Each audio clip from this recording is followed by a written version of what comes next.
Shabbat Shalom. Today's teaching in the Tanakh, the Torah, in Beresheeth, chapter 3. Now we are going to not cover the entire chapter today, which is fine, because there's no such thing as chapters.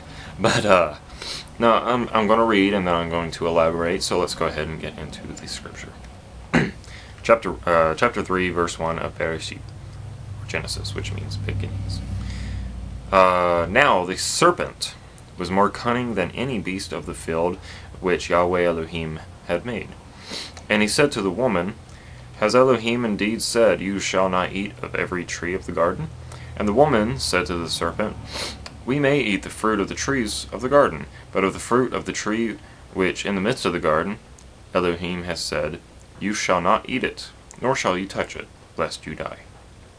Then the serpent said to the woman, You shall not surely die, for Elohim knows that in the day you eat of it, your eyes will be opened, and you will be like Elohim, knowing good and evil. So when the woman saw that the tree good for food, that it was pleasant to the eyes, and the tree desirable to make wise, she took of its fruit and ate. She also gave to her husband with her, and he ate. Then the eyes of both of them were opened, that they knew that they were naked, and they sewed fig leaves together and made themselves coverings. And they heard, some translations say aprons, and they heard the sound of Yahweh Elohim walking in the garden in the cool of the day. And Adam and his wife hid themselves from the presence of Yahweh Elohim among the trees of the garden. Then Yahweh Elohim called to Adam and said to him, Where are you? I want to stop there. Okay, so let's go back up to chapter 1, verse 1. It says, The serpent was more cunning than any beast of the field that Yahweh Elohim had made. Now, there's a lot of speculation. Was it a real serpent? Did the serpent slither up to Eve and start talking to her? Did the animals talk back then? You know, there's so much speculation. I think that the serpent is Satan, which in Hebrew, Satan, it means adversary. And my reasoning for believing this, I believe Satan to be an actual person. I believe him to be a fallen angel. And I have a decent amount of studies that prove that within the scriptures, no other books. But throughout scripture, serpent turns into, he starts off as a serpent, and then you see later he's talked about as being a leviathan or a leviathan. Then later in scripture he's a lion. He roars about like a, he searches about like as a roaring lion, seeking whom he may destroy or devour. But then he's a dragon. So you kind of see this progression throughout scripture. And in all these things, there are symbolic references of Satan, and I think here he is a serpent. Do I think that he appeared to her in serpent form? That's a possibility. He can appear as an angel of light. Many. I hesitate to say this because of something that happened to me a few years ago, I'm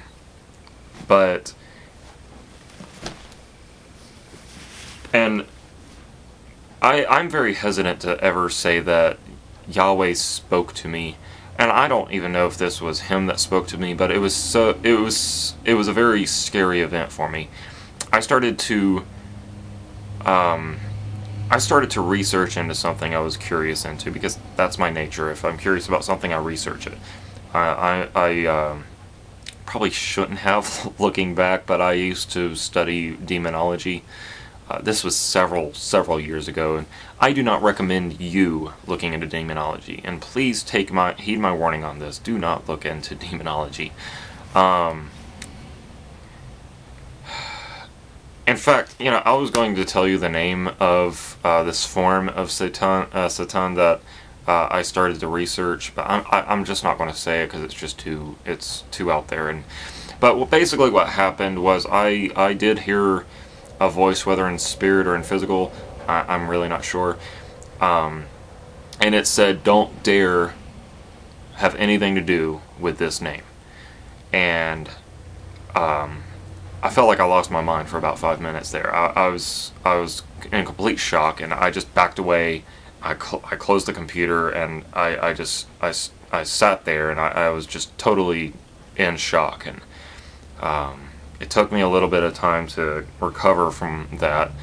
And ever since then, I've backed away from anything that had to do with that name. That was several years ago. But my point is that Satan takes many forms, and I think it is quite possible that he could have taken on the form of a serpent. And he is the one. Let's just keep going. He asks her, can you eat the fruit? And she says, well, yeah, I can. Now, more speculation. What was the fruit? Was it an actual fruit, a tangible fruit you can eat? Was the fruit sex? Some scholars even believe that this is an allegorical story, that the forbidden fruit was possibly having sex or whatever, which I don't believe because of this verse here. It says, she took of its fruit and ate. She also gave to her husband with her, and he ate. So first she ate, and then he ate. If it's sex, they would have eaten at the same time. So I don't think it was sex. Okay, so he eats. He says, can eat the fruit, and she says, well, yeah, we can eat the fruit, but we can't have the fruit of the tree of the knowledge of good and evil. Now, even more speculation. What was the fruit? People all the time say it was an apple. Other people say, it was grapes. It was a kiwi. It was a strawberry, whatever. I have a theory, and it's not proven until Mashiach himself comes and translates one day in the future, hopefully soon. Here's my theory on what the fruit was. When I was a kid, I lived on about 16 acres of land, and we had a fig tree, and the fruit was really good. I liked it, and I was always tempted to just walk by and snatch one off and just eat it. And okay, sorry if it just cut right there. My wife called. Okay, so I was talking about the fig tree. Now, fig tree leaves are huge. If I remember correctly, they're about that big. This was a while back. I was a kid. But anyways, now as you skip on down and you look in verse 7, it says that they sewed fig leaves together and made themselves coverings. If you also look further ahead, like look in the Brit Hadashah, Yeshua was going to go eat some fruit from the tree, and it wasn't bearing tree because it was supposed to be in season, but it wasn't bearing any figs. So he cursed it, and it withered and died, and all that kind of stuff. And I think fig trees are also mentioned other places in Scripture. I'm not 100% sure. But it's interesting because I remember when I was a kid, there was just one year where the fig tree just totally stopped bearing fruit. And I was disappointed because I love figs so much. But, I'm looking at this, and they saw that they were naked, so all of a sudden, oh dear, then they got fig leaves and they started to cover themselves, and they made themselves aprons or coverings. My personal theory, and it's just a theory, I'm throwing it out there for the fun of it, really, it has no spiritual significance unless you happen to know of some kind of spiritual significance. If you do, please share. I would love to hear it. But my personal theory is that the forbidden fruit of the knowledge of good and evil, I believe it was a fig. That's my personal belief. It's think if it's an apple and you were told by the Almighty don't eat it, you might, it says he ate it, So it would take you a while to eat the apple. You know, every bite, it's like, oh, it's good. I don't know. You know, and it's just a lot of hesitation. But then again, it's, you know, go for it. But with a fig, you can just pop it in your mouth, chew it up, it's gone. That's my theory. Hope you guys enjoyed that. That was for free. Okay, so let's skip on down. The serpent said, you know, she said, you know, if we eat of it, you know, Elohim said we're going to die. And serpent said, oh, you're not going to die. Don't worry about it. So she ate it. They did not die. A lot of people look at that and they're like, wait a minute. Is God a liar? Here he told them, in the day that you eat the fruit, you shall surely die. They ate the fruit. Adam lived to be what, 930 years old or something? Let me see here. Yeah, 930 years. Adam lived to be 930 years. There's a whole lot more than one day in 930 years. So, you know, what's the deal with this, you know? So a lot of people, they start speculating. They say, well, it was a spiritual death. He died spiritually inside, or whatever. I disagree.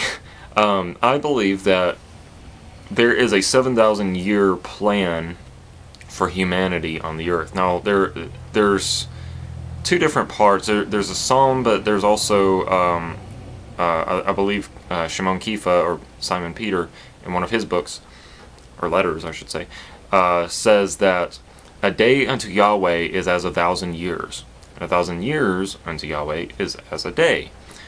So let's go based off that. 7 days of creation, therefore 7,000 years plan for humanity. 7,000 year, 7,000. Let's say the seventh day of the plan. I can't get that out. Gosh, that's bugging me. I'm gonna try it. In the 7,000th year, I believe that to be the day of the Lord.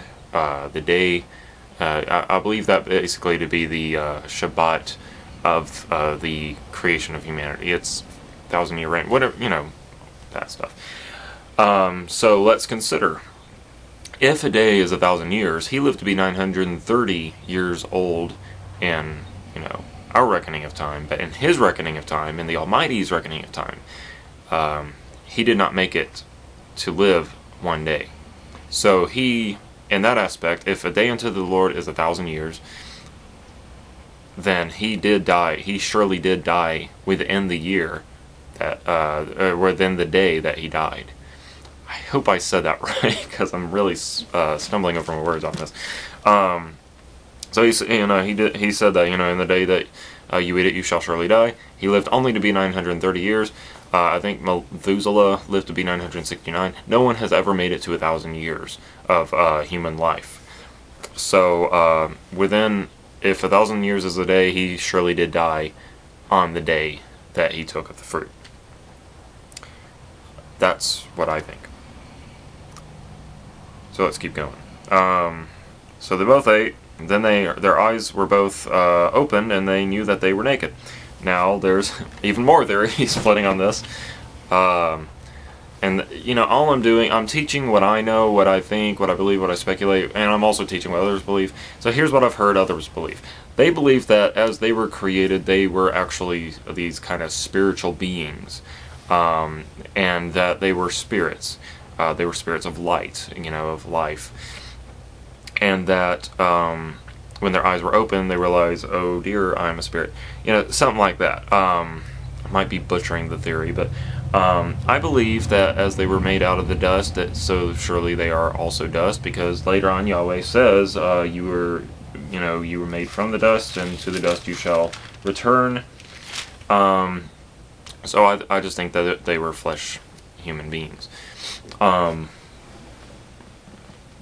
keep going.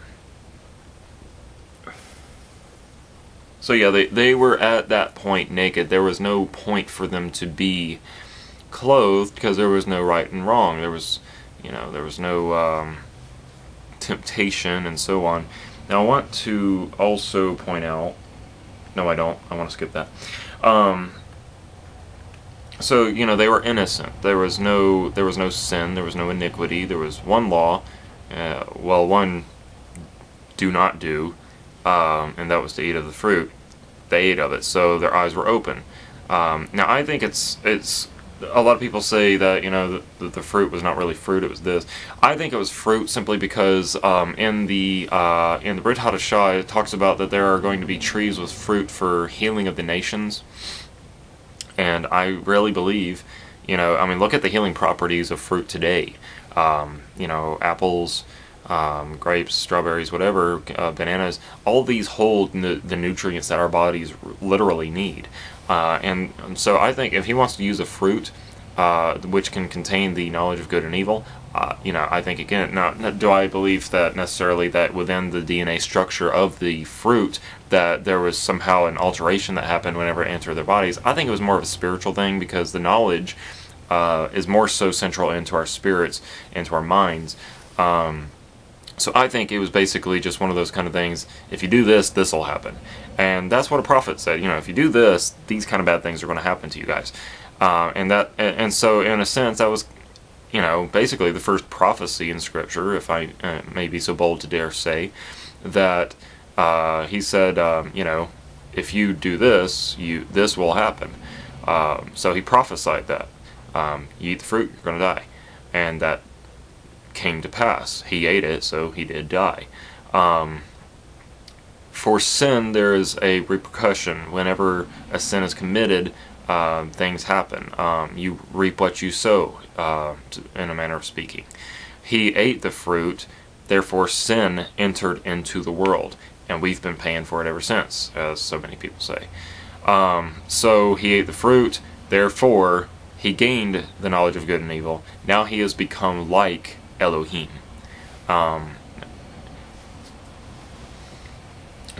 You know what? Yeah, I'm going to stop there. I was going to try to keep teaching, but I'm nearing at 20 minutes, and I told you guys I'm going to try and keep it short. So what I'll do is I'll end this video, and then I'm going to start on the other one. Alright, shalom.